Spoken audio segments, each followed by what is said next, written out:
What up, basketball world? It's one and only legend of winning, aka Low. We have another second channel upload, and we have to discuss the disrespect that Nikola Jokic and Giannis constantly receives in the media. Welcome, Ja, to the elite of the elite. Can you be the best player on a champion? Maybe. It is hard, even for Luka's literal father, I'm literally his father, to make a compelling case that Luka is still the unquestioned best young player in the league. Now, as you saw right there, that's how Nick Wright talked about Ja Morant. Again, congratulations to Ja. He's playing amazing this year. Breakout season. Is he a top 10 player in the NBA when everyone is healthy? I don't know if that's true, but definitely deserves a credit that he has earned so far this season. But look at how he's about to talk about Jokic, someone where there isn't a maybe, a player who's actually already proven it, gone to the Western Conference Finals, won an MVP, playing at an MVP level once more, and offensively is just noticeably better than Ja Morant in practically every aspect of basketball outside of maybe ball handling and finishing at the lane. Guys, I do not hate Nikola Jokic. I have him on the same tier as Kawhi, Ja, and my own son. However, you have to, I demand it, stop tagging me in these tweets from these idiots that are sending me fake stats. A Bleacher Report doofus said, hey, look, Nikola Jokic, now third greatest player ever, according to BPM, box score plus minus. You know, Nick Wright, I agree with you. We don't have to use the advanced analytics. I don't like that. You know, people bring up these random arbitrary metrics to determine who's a better player. You know, I agree with you. I don't like that. But here's the thing. You don't have to do that with Jokic. You could use the points, rebounds, and assists argument that you rely on pretty religiously when trying to make an argument for why LeBron is greater than any other player. When you look at all of the players in the NBA this season who's averaging at least 23 points or more, and all of these players, when you look at the list of names, these are players that anyone would consider in the conversation for a top 10 or top 15 conversation, right? So out of those players, Jokic is 7th in points, 1st in rebounds, 2nd in assists. He has the highest true shooting percentage and the highest effective field goal percentage. So to put Jokic on the same tier as Ja Morant, Luka Doncic, and an injured Kawhi Leonard is disrespectful because he's not on that level. If we're being honest with ourselves, Jokic this year is playing just as well as Joel Embiid, and I would go as far as saying this year, Jokic is playing better than LeBron James, but you don't want to admit that. Stephen A., would you rather have Ja or Giannis in these playoffs? I got to tell you. Listen, Giannis is an obvious answer. Let me say this to you. Let Ja Morant keep ascending. And I might go with Ja. Giannis is Giannis. But we don't know what the hell Ja gonna be. Yo, I'm gonna tell you, right now, this doesn't make any sense. Stephen A. Smith's argument, think about what his argument is. His argument is basically, I could have $100 million right here. $100 million. Or I can have a lottery ticket. I know what I'm gonna get with this $100 million right here. I already know what I'm gonna get with this briefcase. It got $100 million in here. But this lottery ticket, well, I don't know. I gotta sit back and think about that for a second, cause I'm an idiot. I think that I might be able to scratch off possibly $101 million. That's what you sound like. You know, I want people to realize what we just saw from Giannis. I'm sorry, I have to do this. Cause for you, when somebody says like, I know I'm getting out Giannis, but I might be able to get this out of Ja. Let me refresh you on what Giannis just did last year in the playoffs. 30 points, 13 rebounds, 5 assists, a block and a steal, shooting, get this, 57% from the field. 57% from the field. What did he do in the finals, you may ask? Oh, well, let me go and get them numbers for you as well. 35 points, 13 rebounds, 5 assists, a steal, and nearly 2 blocks. 62% from the field. That is literally, that sounds like a Shaquille O'Neal stat line. No one would dare have argued at that point in time. I know I'm gonna get out of Shaq, but that Yao Ming fellow, I don't know. I don't know. That Yao Ming fellow, he looking kind of good. Nobody would have said that. I know I'm gonna get out of Shaq, but ooh, that's Stephon Marbury guy. I don't know. Nobody would have said that. Is there any player that can turn him into a perimeter player? But I think schematically, from a team perspective, you can neutralize the things that made him effective against Phoenix in that game 6. And that's what I don't know if you have an answer for Ja Morant.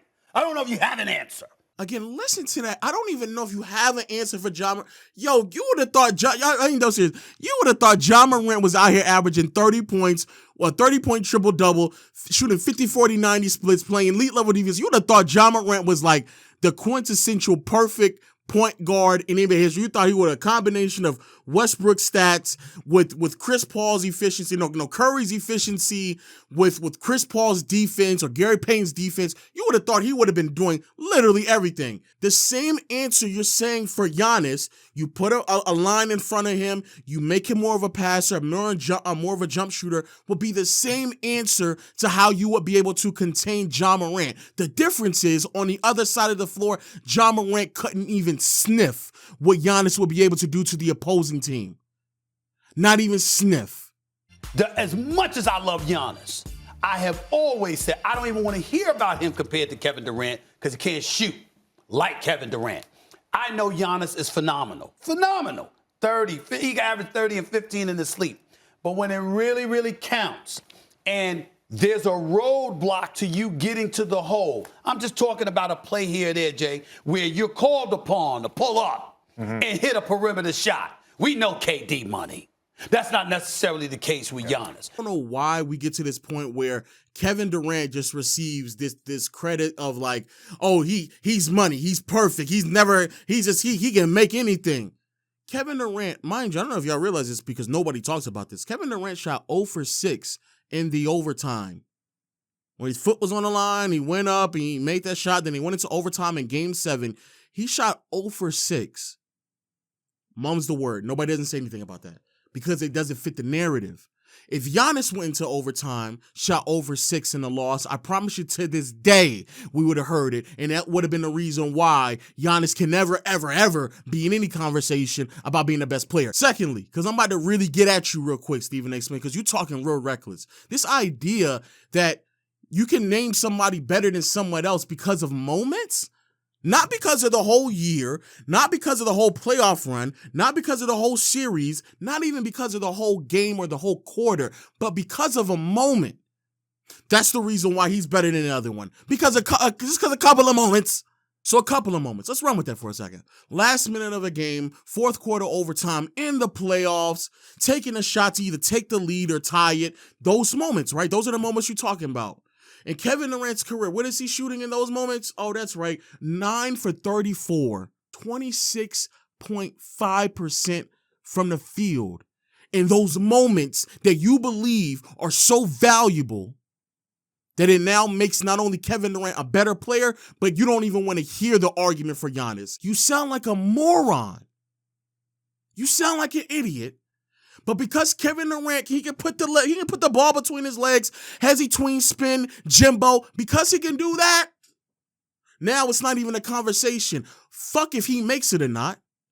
Has he twin spin, pull up, don't care about the result. I just saw he just did that. I don't give a fuck if he makes that 26% of the time. He can do it and Giannis can't.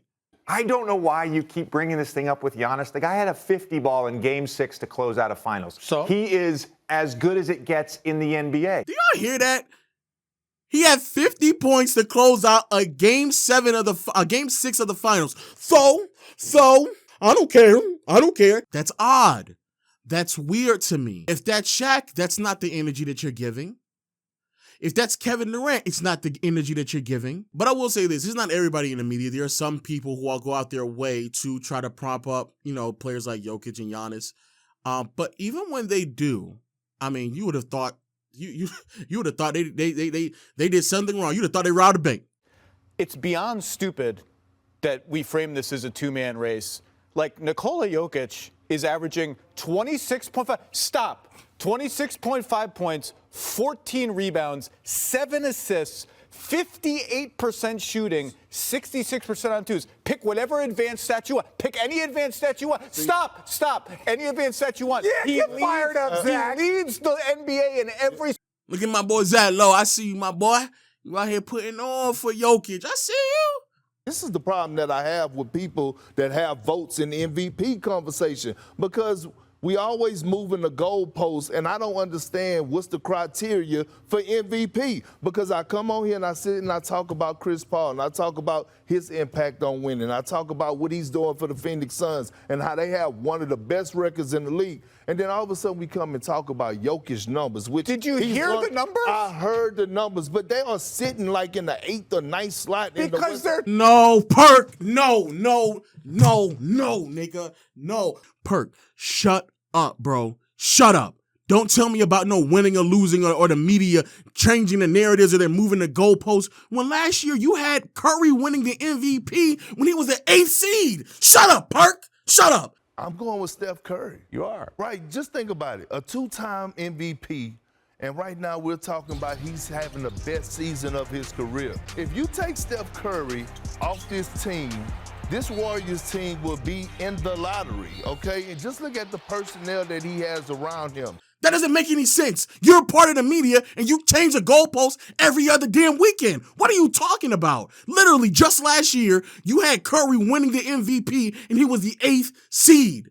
But the worst argument I've heard by far, and what really triggered this video to be made, is what I heard out of Nick Wright after the All-Star Game. And then there's an All-Star Game, and people want to win, and they care about the ending. And Jokic doesn't start the fourth quarter. But then he'll come in when there's a substitution. No, Giannis comes in. Okay, wait, there's another substitution. No, DeMar DeRozan comes in. Well, the other team was playing small. No. The other team was playing Joel Embiid the whole fourth quarter. And your team, Monty Williams, coach of the year, goes centerless. That's a lie. They did not go centerless. They had Jared Allen. And B, you're making this argument off of an all-star game. And C, there's been multiple times where great players did not finish an all-star game. Great example is the 2003 all-star game. That game went into double overtime, if I'm not mistaken. And Shaquille O'Neal not only did not finish the fourth quarter, but Shaq didn't play in any of the overtimes. You know why he didn't play in any of the overtimes? Because it's an all-star game, bro. Okay, what am I missing? It was an all-star. It was an all-star game, Nick. It's not that big of a deal. That's what you're missing. All right? I mean... Look at Nick Wright's face. He's like so lost, like, what do you mean it's an all-star game? Like, he just looks so lost. Like, are you that idiotic? There's no way you're such an idiot that you genuinely thought that you were going to get on national television, make that argument, and anybody's going to dare believe that you are making a credible argument. But before we wrap up this video, I want you to see the contrast and how Nick Wright speaks about Jokic and how he speaks about Ja Morant. Ja Morant didn't play in the fourth quarter. Are we now to say Ja Morant isn't really all that? I mean, he might win the MVP. Oh, but you didn't even let that enter your mind with Jokic. Maybe that was a mistake. When Ja Morant didn't play, oh no, that's a mistake. That's a mistake. Jokic doesn't play the fourth quarter. Nope, that's proof. There's the evidence. It's laid out right there. If you're denying it, you don't know basketball. That's very odd to me. I think it's also odd the way that the media does talk about Ja Morant. Again, kudos to him. He's playing amazing, but I'm already seeing Michael Jordan comparisons. I think that's odd. I think it's odd the way that the media has been starting to cover DeMar DeRozan. Again, kudos to him. He's playing really, really great, especially as of late. But I find it odd the way that the media talks about DeMar DeRozan. Especially when you take into contrast the hyperbolic statements that are made about John DeMar and how much credit is being taken away from Jokic and Giannis. I think that's odd. I hinted at it periodically throughout this video, but it does give me shades of xenophobia. And even if you're not willing to make that leap, and I think that's fine, I don't want to make it seem as if like these people are have problems with foreigners, because I don't know. That's definitely a steep leap to make. But it's definitely concerning. These are media members that we've seen make arguments in favor of other players for doing essentially the exact same thing that Giannis and Jokic are doing. And yet it's almost like they're going out of their way to not only talk about other players in such manner that you would have assumed that Ja Morant was putting up like these ridiculous numbers that we've never seen before, but also discredit Giannis and Jokic in the same segment. It's already bad enough that y'all don't even cover them that often. But when y'all actually do cover them, why are you belittling the things that they've already accomplished while propping up someone to a status just simply based off of potential? I don't get that. That is odd to me. But hey, those are just my thoughts. Please let me know what you think about the video in the comment section below. And if you enjoy these type of videos, click on the 2 videos on the screen. I got a banger on this channel and a banger on my other channel. Straight NBA talk. Hit the subscribe button for more of it. And until next time, I'll see you all later. Peace.